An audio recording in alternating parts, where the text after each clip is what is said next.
আমাকে লাঠি দিয়ে ফেলে দেওয়ার পর আমার ছেলেকে আবার পায়ে কোপ দেয়, পিঠে কোপ দেয়, মাথায় রড দিয়ে বাড়ি দেয়। সেই অবস্থায় তার অনেক বোনরা ছিল সাথে, তাদের কাছে আমি কৃতজ্ঞ। আমি ওই মুহূর্তে আমাকে ফেলে দেওয়ার পরেও আমি আমার ছেলের যে পরিমাণ ব্লিডিং হচ্ছিল, রাস্তা, অটো, সব জায়গায় আমি সনদে কেউ কেউ আমাদেরকে একটু ওখানে একটু আশ্রয় দেয়, সেখানেও তারা আক্রমণ করে। এবং আমি কিভাবে আমার ছেলেকে ওখান থেকে হাসপাতালে নিয়ে গেছি, আমার পিছন পিছন অস্ত্রধারীরা আমাদের পিছন পিছনও যায়, আমি সেখানেও তাদের পা জড়ায় ধরি। এমার্জেন্সিতে তখন কোন রকম ওরা কি করবে না করবে করে কোন রকম সেলাই টেলাই করে দিয়ে আমাকে হাসপাতালে ওখানে রাখেনি, তাড়াতাড়ি বের করে দিচ্ছে। বাসায় ও ট্রিটমেন্ট হয়েছে, বাসায় ডক্টররা দিচ্ছে। ও 21 দিন 22 দিন চুয়াডাঙ্গাতেই ছিল। আমার চোখের সামনে আমার ছোট ভাইকে কুবাতে দেখেছিলাম, সাইড যার নাম কিছুক্ষণ আগে আপনাদের সামনে উপস্থাপনা করলো। আমি ওই দৃশ্য কোনোদিনও ভুলবো না, এবং ওদেরকে বাঁচাতে গিয়ে আমিও এরকমভাবে খুবই জখম হয়েছিলাম। আমি যে ডান হাত দিয়ে এখন মাইক্রোফোনটা ধরে আছি, এই অবস্থাতেও ছিলাম না। আল্লাহর রহমতে এখন অনেকটাই সুস্থ আছি। আর আমার একটাই চাওয়া, ওই দিন আমরা মেয়েরা যখন সাহায্য চাচ্ছিলাম, আশেপাশে যারা সিনিয়র ভাইয়ারা ছিল, বিভিন্ন দোকানগুলো যখন খোলা ছিল, মানে আশেপাশের মানুষগুলো এতটাই বিহার করেছিল যে কেউ একটু সাহায্যের জন্য এগিয়েও আসলো না। আমরা এতটাই করুণ সুরে তাদেরকে বললাম যে আমাদেরকে বাঁচান, ওদেরকে মেরে ফেলবে, কেউ একটা মানুষও কিন্তু এগিয়ে আসেনি সেই দিন। ডাক্তার এভাবেই বললো যে আর বাঁচবে না। তখন মনে হয়েছিল যে আমাদের একটা ছোট বাচ্চা আছে, মাত্র 10 মাস বয়স, ছেলে সন্তান। এই বাচ্চার ভবিষ্যৎ কি,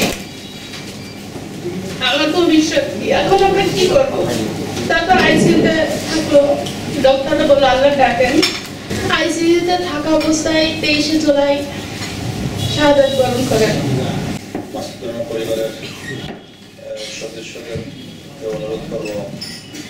আসলে এই ছাত্র আন্দোলনে আমাদের তো কোনো দোষ ছিল না, আমার হাজবেন্ডও ছাত্রও ছিল, তার মানবিক দিক থেকে সে তাদের পাশে গিয়ে দাঁড়িয়েছে। এটা কি তার অপরাধ ছিল?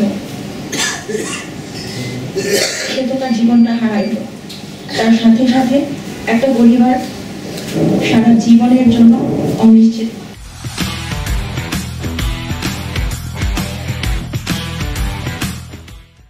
হয়ে গেল তাদের সবকিছু ভবিষ্যৎ। আমার হাজবেন্ডের জন্য আজকে আমার বাচ্চাটা এতিম হয়ে গেল, আমার শ্বশুর শাশুড়ি তাদের আদরের সন্তান হারা গেল। আমার কি দোষ ছিল?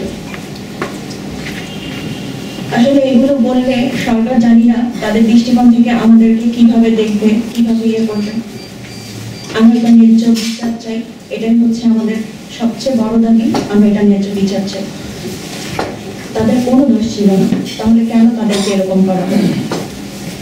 তাদের জীবনটা এইভাবে শেষ করে দেওয়া হলো কেন? মানবিক দিক থেকে কি সে তার দায়িত্বটা পালন করতে পারতো না? এটাই তার অপরাধ ছিল। এই আন্দোলনটাকে কখনো বিচ্ছিন্ন আন্দোলন মনে করবেন না। মা তার সন্তানকে বলছে বাবা কোনো চিন্তা করো না, জেলে চলে যাচ্ছে মা। এ কি রুশ বিপ্লবে সম্ভব হয়েছে, এ কি জার বিপ্লবে সম্ভব হয়েছে, এ কি রাশিয়ান বিপ্লবে সম্ভব হয়েছে, কি ফরাসি বিপ্লবে সম্ভব হয়েছে? আপনারা শেষের 10 দিনকে আপনারা বলেন যে দুনিয়া কাঁপানো 10 দিন রুশ বিপ্লবে। আপনারা এখন থেকে প্রতিদিন বলবেন দুনিয়া কাঁপানো 35 দিন, কারণ রুশ বিপ্লবের চেয়ে অনেক কঠিন বিপ্লবে দেশের মানুষ সাধন করেছে। অবশ্যই আপনারা বলবেন দুনিয়া কাঁপানো 35 দিন। এই দুনিয়া কাঁপানো 35 দিনে যে অর্জনটা সম্ভব হয়েছে, এটা পৃথিবীর ইতিহাসে কোনো বিপ্লবীদের পক্ষে সম্ভব নয়। একটি ছাত্র এবং একটি আন্দোলনকারী যাতে ঘর থেকে বেরোতে না পারে, তারা সেই সিস্টেম অনুযায়ী যেখানে যেভাবে দরকার সারা বাংলাদেশে তারা সেভাবে করছে।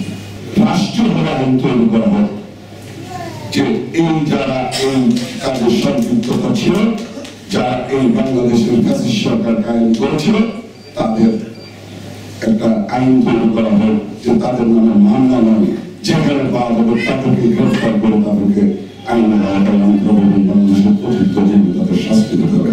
যে ছেলেটা আমি এখন ছবি দেখলাম, ছোটটা আমরা খোকাবেলা একটা ছেলে, তার মামলা করেছিলাম, প্রকাশ্যে ওনার মাথার কারণটাকে স্পষ্ট করা। আমি প্রশাসনকে 100 বার বলার পরেও তাকে অ্যারেস্ট করবি, বিশেষ কারণে হয়তো আমি অন্য লোক দিয়ে তাকে আমি গ্রেফতার করিয়েছি। এখন জেলে আছে, আমি জানি না জামিন হয়ে গেছে কিনা, তাও আমি জানি না।